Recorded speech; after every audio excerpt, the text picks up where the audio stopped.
came to a place where all he had was a relative who lived in the next town, not in the same town as him. So this young lad started mixing up with his friends, and within 6 months, they became concerned about him. He was acting strangely, talking to himself, withdrawing, not coming out, doing social things. So they reported to their health system in the school. And then family members were contacted, and he was referred to psychiatric services. So I decided to look at it. If you think about the biological, psychological, and social factors, what they found out was that the family history of schizophrenia was not known to them. Yeah? And this young man was smoking cannabis, and with his friends, that was something he never did, and his parents never knew about that. And why did he do that? You know, when you come into a new place, the social factor of it, he was very alienated. He didn't feel in a culture that was different from where he came from. He wasn't fitting in, and he felt bullied and ridiculed because of the way he spoke, the way he looked. And so to blend in, he had lots of money, and so he started buying drugs and blending with others and doing what they did.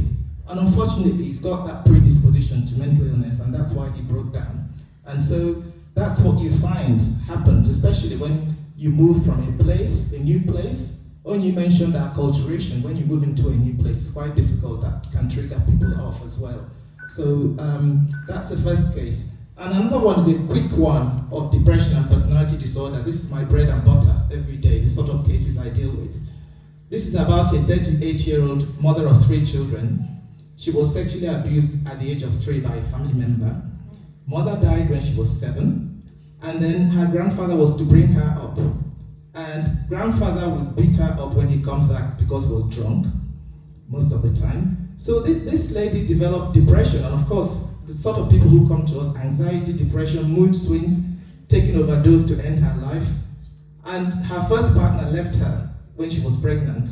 And then the second partner left recently, after some years, because he got fed up with the way she was changing. One minute she's crying, the next she's angry. And then she left the children with the second partner. So she's now looking after 2 children from the first relationship and the 3rd child. So imagine what life these children will have. So you're creating the same problem as time goes on. Yeah. And she was also drinking alcohol and using cannabis. Alcohol helped her to blank out the horrible past, and then cannabis helped her to feel happy and cope. So this is what happens when you think about the biological factors, childhood experiences, psychological issues, the way it makes you become, and then the sociological factors, not having family members to look after her in this state. So this is just the 2 cases I'll quickly mention. I know there's no time left. So to look out for mental illness, this is sort of things one should be looking out for in children or adults or anyone around you. Sudden mood and behavior changes, self-harming. Young people these days seem to learn to cut themselves or scratch themselves, burn themselves with cigarettes, because it helps to deal with the inner pain they have. I think when one thinks about what's in the social media, people learn a lot these days. And so it's not just what they thought about. Some accidentally discover it, but some learn it from others. Some think about hanging themselves or killing themselves. And then you think about unexplained physical health changes such as weight loss or weight gain. Lots of people have anorexia, and young people these days in the social media look at what others are putting out there. They want to look as skinny or as fat or whatever it is they want. So when you see your child looking that way, it's important to find out what is going on. Now, poor academic performance, sleeping problems, withdrawal or avoidance of friends and family. So these are the sort of things you are looking at that could point to mental illness. And as Onyi said, what to do next. When you try to find out what is wrong, and you can, find someone that child or adult trusts, just ask a bit more questions, then book an appointment with a GP.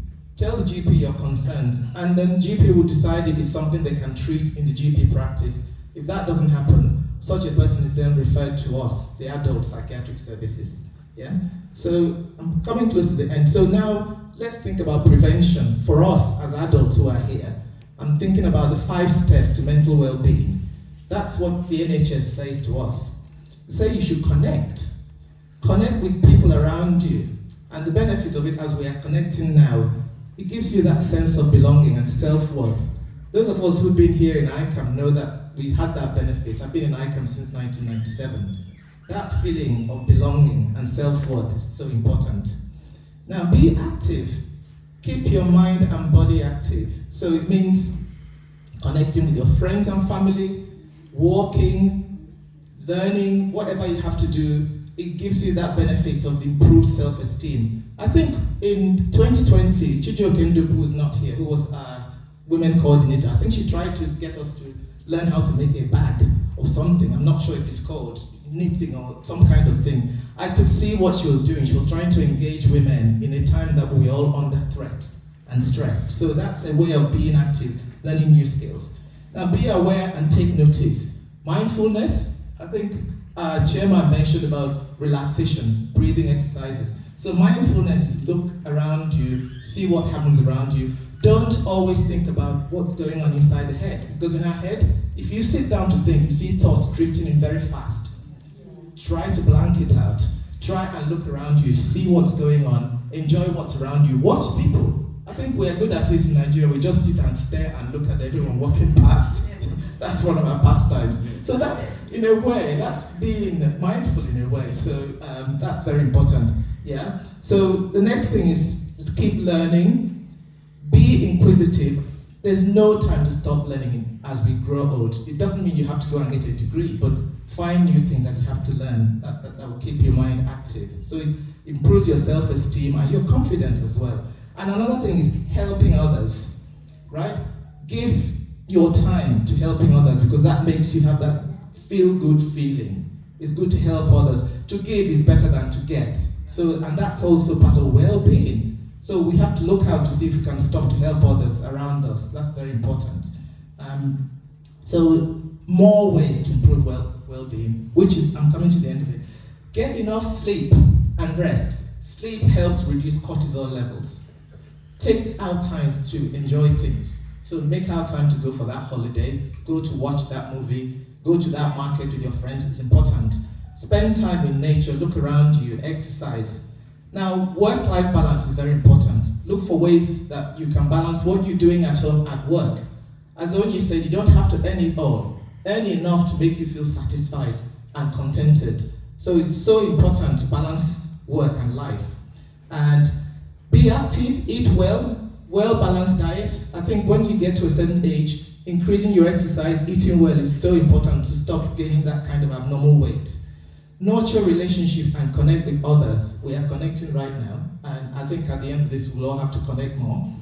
Learn to manage stress. Learn to do the breathing exercises. Go to the apps that help you to learn how to relax. That reduces the cortisol. Get involved and join in. That's also so important. Build your confidence by learning. Be comfortable in your own skill. We are all different. We are all unique. You don't have to look like the other person. Be satisfied as you are. And then set realistic goals and deal with one task at a time. Avoid negative relationships because they drag you down. Avoid it. If you see someone who's making you feel stressed, get away from them. It's not for you. And then reach out for help when you need it. As Onyi is a GP, she said it, if you find that you're struggling or you find that you need to talk to someone, talk to your GP. I reached out. You can see my son had to set this up. It wasn't me. I needed help, and I wasn't stressing myself out because my daughter and son are here. They've helped me to set this up. So that's all I want to say right now. I didn't want to get into a lot of detailed discussion or academic type of talking. I think in conclusion, our mental health and well-being is determined by all those biological, psychological, and social factors. And where negative factors outweigh the positive ones, that's when mental illness can occur. And we need to be aware of the way our hormones interact and affect the way we behave with people around us. And we should know that good parenting practice and in positive interaction with children will help their well-being. It builds a foundation for them to be stable adults, because when you are stable, you'll be able to become a good parent and you're able to have a good relationship. So, and we all have life challenges, and I think all we have to do is make that effort to maintain our mental wealth and well-being. And for that, and doing that, we should be able to cope with all the ups and downs in life. So that's all. I have to rush through this. I think I probably spent an hour. Thank you for listening. Wow. That is wonderful. Thank you so much. our Apple consultant. This is wonderful. Can we ask questions? No, excuse me, you have your program.